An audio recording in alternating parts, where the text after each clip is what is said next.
इस कहानी को जरा ध्यान से सुनिएगा, क्योंकि यह कहानी आपके जीवन भर काम आएगी। नमस्कार दोस्तों, जेपी मोटिवेटर यूट्यूब चैनल में आपका दिल से स्वागत है। राजस्थान के विशाल रेगिस्तानी इलाके में, जहां सूरज की तपिश धरती को तप्त कर देती है और बालू के टीले अनगिनत कहानियों को अपने गर्भ में समेटे हुए हैं, वहीं एक ऐसी कहानी छुपी हुई थी जो हर दिल को सिखा सकती थी कि समय का चक्र कैसे काम करता है। यह कहानी है एक साधु, एक महाराजा और उनके प्रजा की, जिन्होंने धैर्य, समझ और मेहनत से जीवन के सबसे बड़े रहस्य को सुलझाया। यह कहानी है भव्य नगर अमरगढ़ की। अमरगढ़ एक समृद्ध राज्य था जो अपनी कला, संस्कृति और वीरता के लिए प्रसिद्ध था। वहां के राजा महाराजा सूरज सिंह अपने न्यायप्रिय स्वभाव और साहस के लिए जाने जाते थे। लेकिन महाराजा सूरज सिंह को एक बात की चिंता सताती थी, राज्य में बढ़ती असंतोष और अस्थिरता। प्रजा अपने जीवन से खुश नहीं थी और सैनिक भी युद्ध के बिना अपनी वीरता साबित करने के लिए बेचैन थे। महाराजा ने सोचा, क्या यह मेरा समय है? क्या मैं सही दिशा में राज्य का नेतृत्व कर रहा हूं? इसी ऊहापोह में महाराजा ने तय किया कि वे एक ऐसे ज्ञानी व्यक्ति की खोज करेंगे जो उन्हें जीवन के गूढ़ रहस्यों को समझा सके। राजमहल से कुछ ही दूरी पर एक प्राचीन मंदिर था। वहां एक साधु बाबा शांतिदास ध्यान में लीन रहते थे। बाबा शांतिदास की ख्याति दूर दूर तक फैली हुई थी। कहा जाता था कि वे किसी के भी जीवन का भविष्य भांप सकते थे। एक दिन महाराजा सूरज सिंह साधु के पास पहुंचे। साधु के चेहरे पर अद्भुत तेज और शांति थी। महाराजा ने विनम्रता से कहा, बाबा, मेरी प्रजा दुखी है, सैनिक निराश हैं और मैं स्वयं उलझन में हूं। मुझे बताइए, हमारा समय कब आएगा? साधु मुस्कुराए और बोले, महाराज, हर किसी का समय आता है, लेकिन उसके लिए धैर्य और कर्म का साथ होना जरूरी है। अगर आप चाहें तो मैं आपकी मदद कर सकता हूं। महाराजा ने सहर्ष स्वीकृति दी और साधु से मार्गदर्शन की प्रार्थना की। साधु ने कहा, 3 दिन बाद मैं राजमहल में आऊंगा। तब तक प्रजा, सैनिक और आप स्वयं अपनी समस्याएं और इच्छाएं लिखकर तैयार रखें। 3 दिन बाद साधु राजमहल पहुंचे। दरबार भरा हुआ था। सैनिक, मंत्री और प्रजा सभी अपनी अपनी परेशानियों के साथ उपस्थित थे। साधु ने शांत स्वर में पूछा, अब बताइए, आप सबको क्या चाहिए? एक प्रजा ने कहा, हम गरीबी से परेशान हैं, हमें धन चाहिए। एक सैनिक बोला, हमें शत्रु चाहिए जिससे हम अपनी वीरता दिखा सकें। मंत्री ने कहा, हमारे पास समय नहीं है, हमें तुरंत समाधान चाहिए।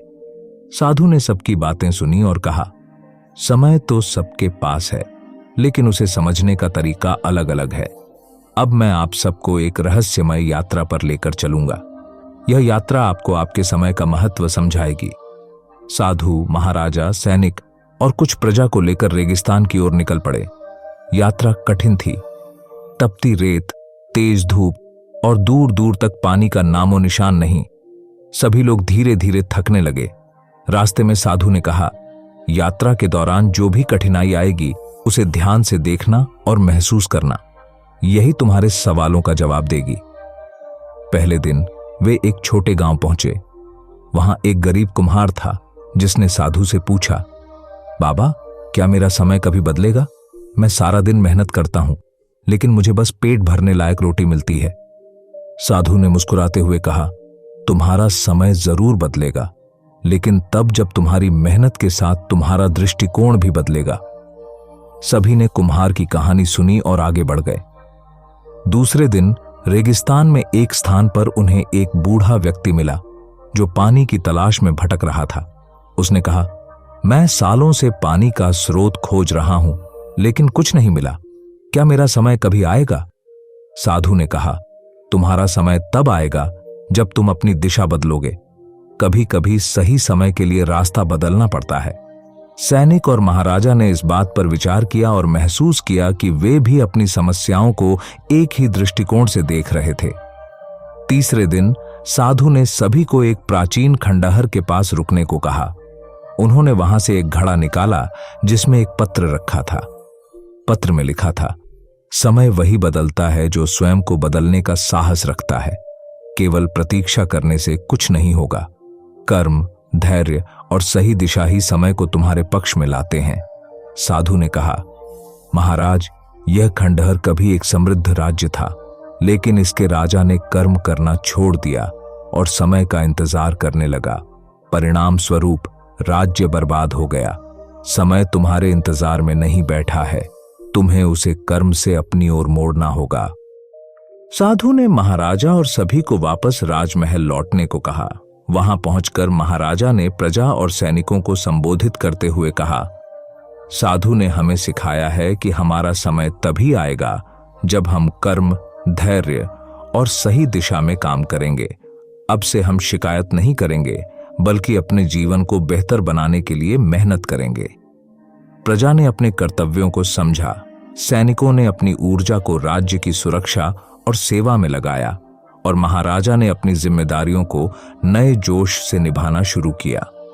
अमरगढ़ फिर से समृद्ध हो गया। साधु बाबा शांतिदास ने महाराजा से विदा लेते समय कहा, याद रखना महाराज, समय किसी का इंतजार नहीं करता। जो समय का सही उपयोग करता है वही विजेता बनता है। महाराजा ने सिर झुकाकर साधु को प्रणाम किया और कहा, बाबा, आपने हमारी आंखें खोल दी। अब हम समय का महत्व समझ गए हैं। इस प्रकार अमरगढ़ ने यह सीख लिया कि धैर्य और कर्म का संयम रखकर ही समय को अपने पक्ष में किया जा सकता है। यह कहानी हमें सिखाती है कि आपका समय आएगा केवल एक कहावत नहीं है, बल्कि इसे साकार करने के लिए हमें निरंतर मेहनत, सही दृष्टिकोण और धैर्य रखना होगा। समय हर किसी के लिए आता है, बस उसे पहचानने और उसका उपयोग करने का हुनर आना चाहिए। कर्म की शक्ति अद्वितीय है। यह वह ऊर्जा है जो हमें हमारी नियति को बदलने और अपने सपनों को साकार करने की ताकत देती है। जीवन में चाहे कितनी ही कठिनाइयां क्यों ना आए, यदि हम सही दिशा में प्रयासरत रहते हैं और अपने कर्मों में विश्वास रखते हैं तो सफलता अवश्य मिलती है। यह कहानी हमें सिखाती है कि कैसे कर्म की शक्ति ने एक व्यक्ति के जीवन को पूरी तरह से बदल दिया। गांव के एक कोने में, जहां हर सुबह पक्षियों की चहचहाहट और खेतों की खुशबू से दिन की शुरुआत होती थी, वहीं एक साधारण युवक रघु रहता था। रघु की उम्र लगभग 25 वर्ष थी। वह गरीब परिवार से था और उसकी जिंदगी संघर्षों से भरी थी। घर में माता पिता और 2 छोटे भाई बहन थे। रघु दिन भर खेतों में काम करता, लेकिन उसकी मेहनत के बावजूद परिवार को 2 वक्त की रोटी जुटाने में मुश्किल होती। कई बार उसे लगता कि उसकी मेहनत व्यर्थ जा रही है। रघु को लगता था कि उसकी किस्मत कभी नहीं बदलेगी। वह अक्सर सोचता, मैं इतना मेहनत करता हूं, फिर भी सब व्यर्थ है। शायद मेरी जिंदगी में कुछ अच्छा होने का समय ही नहीं आया। एक दिन वह एक पुराने पीपल के पेड़ के नीचे बैठा सोच रहा था कि उसकी इस जिंदगी का क्या अर्थ है। तभी गांव के एक साधु महात्मा वहां से गुजरे। उन्होंने रघु के चेहरे की चिंता को भांप लिया। साधु ने रघु से पूछा, बेटा, क्या बात है? क्यों इतना परेशान लग रहा है? रघु ने अपने दिल की सारी बात साधु से कह दी। साधु मुस्कुराए और बोले, तूने कभी यह सोचा है कि तेरी मेहनत का फल क्यों नहीं मिल रहा? रघु ने उत्तर दिया, मैं नहीं जानता बाबा, शायद मेरी किस्मत ही खराब है। साधु ने गंभीर होकर कहा, कर्म ही किस्मत है। तेरा हर प्रयास तुझे तेरे लक्ष्य के करीब लाता है, बशर्ते तू सच्चे दिल से उसे अपनाए। कभी भी निराश मत हो। सही दिशा में किया गया प्रयास कभी व्यर्थ नहीं जाता। साधु की बात रघु के दिल को छू गई। उसने तय किया कि अब वह अपनी किस्मत को कर्म से बदल कर रहेगा। अगले दिन से उसने अपने काम के साथ साथ नई चीजें सीखने का निर्णय लिया। रघु ने गांव के एक वृद्ध से खेती के नए तरीके सीखने शुरू किए। उसने मेहनत के साथ साथ स्मार्ट तरीके से काम करना भी शुरू कर दिया। कुछ महीनों में उसकी फसल की गुणवत्ता में सुधार हुआ और उसे अच्छा मुनाफा मिलने लगा। जैसे ही रघु की जिंदगी पटरी पर आने लगी, प्रकृति ने उसकी परीक्षा ली। एक दिन भारी बारिश और तूफान ने उसकी सारी फसल बर्बाद कर दी। रघु को फिर से ऐसा लगा कि उसकी मेहनत व्यर्थ गई, लेकिन इस बार उसने हार मानने के बजाय साधु की बात याद की। उसने खुद से कहा, कर्म करना मेरे हाथ में है और मैं इसे नहीं छोड़ सकता। रघु ने हार न मानते हुए गांव वालों की मदद से फिर से खेती शुरू की। उसने अपने अनुभवों से सीखते हुए मिट्टी और पानी की बेहतर देखभाल करना शुरू किया। इस बार उसकी फसल पहले से भी अधिक अच्छी हुई। गांव वाले उसकी मेहनत और आत्मविश्वास से प्रभावित हुए। उन्होंने उसे प्रेरित किया कि वह अपनी फसल को अन्य गांवों तक भी पहुंचाए। धीरे धीरे रघु की पहचान एक कुशल किसान के रूप में होने लगी। उसने न केवल अपनी स्थिति को सुधारा, बल्कि अन्य गांव वालों को भी नई तकनीकें सिखाईं। जीवन पहले जैसा साधारण नहीं रहा। कुछ वर्षों बाद वही साधु फिर से गांव आए। उन्होंने रघु को देखा और पहचान लिया। उन्होंने मुस्कुराते हुए कहा, देखा बेटा, कर्म की शक्ति को पहचान लिया ना? रघु ने साधु के चरणों में झुककर कहा, बाबा, आपकी बातों ने मेरी पूरी जिंदगी बदल दी। आपने मुझे कर्म का महत्व सिखाया। यह कहानी हमें सिखाती है कि परिस्थितियां कितनी भी कठिन क्यों न हो, हमें अपने कर्मों से कभी मुंह नहीं मोड़ना चाहिए। सही दिशा में मेहनत और निरंतर प्रयास ही हमारे जीवन को सफल बना सकते हैं। जीवन में सफलता का कोई शॉर्टकट नहीं होता। कर्म ही वह जादू है जो असंभव को भी संभव बना सकता है। जीवन में सत्य, करुणा और ज्ञान की खोज हमारे हर निर्णय को सही दिशा प्रदान करती है। भगवान बुद्ध की शिक्षाएं और उनकी प्रेरक कहानियां हमें यह सिखाती हैं कि हर समस्या का समाधान हमारे भीतर है। बुद्ध की कहानियां न केवल आध्यात्मिक शिक्षा देती हैं, बल्कि हमारे दैनिक जीवन के लिए भी महत्वपूर्ण मार्गदर्शन करती हैं। ये कहानियां हमें सिखाती हैं कि कैसे कठिन परिस्थितियों में भी शांति, धैर्य और प्रेम बनाए रखा जा सकता है। आइए भगवान बुद्ध की 4 प्रेरक कहानियों को पढ़ें और उनसे जीवन के अमूल्य पाठ ग्रहण करें। क्रोध का उत्तर करुणा। एक दिन भगवान बुद्ध एक गांव में उपदेश देने गए। जैसे ही वे वहां पहुंचे, एक क्रोधित व्यक्ति उनके पास आया और अपशब्द कहने लगा। बुद्ध ने शांतिपूर्वक उसकी बात सुनी और मुस्कुराते हुए बोले, यदि कोई व्यक्ति तुम्हें उपहार देता है और तुम उसे स्वीकार नहीं करते, तो वह उपहार किसका होगा? वह व्यक्ति थोड़ा हैरान हुआ और बोला, जो उसे लाया है। बुद्ध ने उत्तर दिया, सही कहा। इसी प्रकार तुम्हारा क्रोध भी तुम्हारा ही है। यदि मैं इसे स्वीकार नहीं करता तो यह मेरे लिए नहीं, तुम्हारे लिए ही रहेगा। इस उत्तर ने उस व्यक्ति का क्रोध शांत कर दिया। उसने महसूस किया कि गुस्से का जवाब गुस्से से नहीं, बल्कि शांति और करुणा से देना चाहिए। सच्चे सुख की परिभाषा। एक बार एक धनवान व्यक्ति ने बुद्ध से पूछा, भगवान, मैं बहुत धनी हूं, मेरे पास सब कुछ है, लेकिन फिर भी मैं सुखी नहीं हूं। सुखी जीवन का रहस्य क्या है? बुद्ध ने कहा, तुम्हारे पास जो कुछ है उसे दूसरों के साथ साझा करो।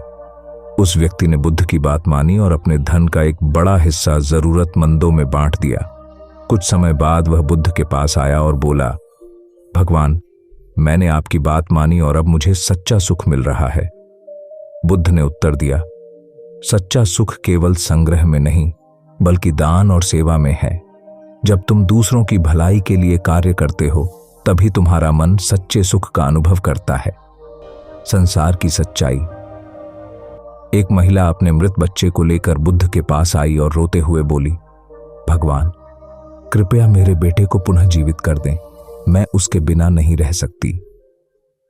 बुद्ध ने उसकी पीड़ा को समझा और कहा, मैं तुम्हारी मदद कर सकता हूं, लेकिन पहले तुम्हें एक काम करना होगा। तुम किसी ऐसे घर से सरसों के दाने लेकर आओ जहां किसी की मृत्यु न हुई हो।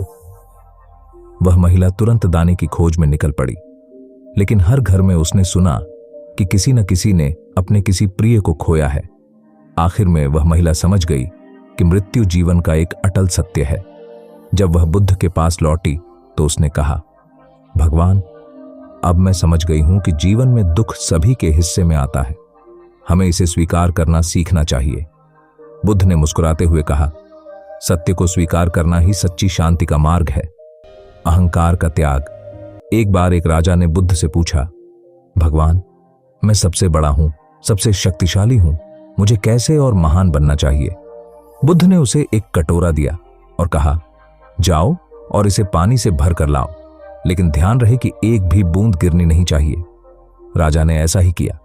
जब वह पानी से भरा कटोरा लेकर लौटा तो बुद्ध ने पूछा, इस कटोरे को लेकर आते समय क्या तुमने अपने महल, संपत्ति और राज्य के बारे में सोचा? राजा ने उत्तर दिया, नहीं, मेरा सारा ध्यान सिर्फ इस कटोरे पर था ताकि पानी न गिरे। बुद्ध ने कहा, ठीक उसी तरह जब तुम अपने अहंकार और संपत्ति से मुक्त होकर ध्यान लगाते हो, तभी तुम सच्चे महान बनते हो। भगवान बुद्ध की इन प्रेरक कहानियों में जीवन का सार छिपा है। वे हमें सिखाती हैं कि कैसे हम क्रोध, दुख और अहंकार को त्याग कर शांति, करुणा और सच्चे सुख को प्राप्त कर सकते हैं। इन कहानियों का पालन करके हम अपने जीवन को एक नई दिशा दे सकते हैं और आत्मिक शांति प्राप्त कर सकते हैं। आइए बुद्ध की शिक्षाओं को अपने जीवन में अपनाएं और इसे सार्थक बनाएं।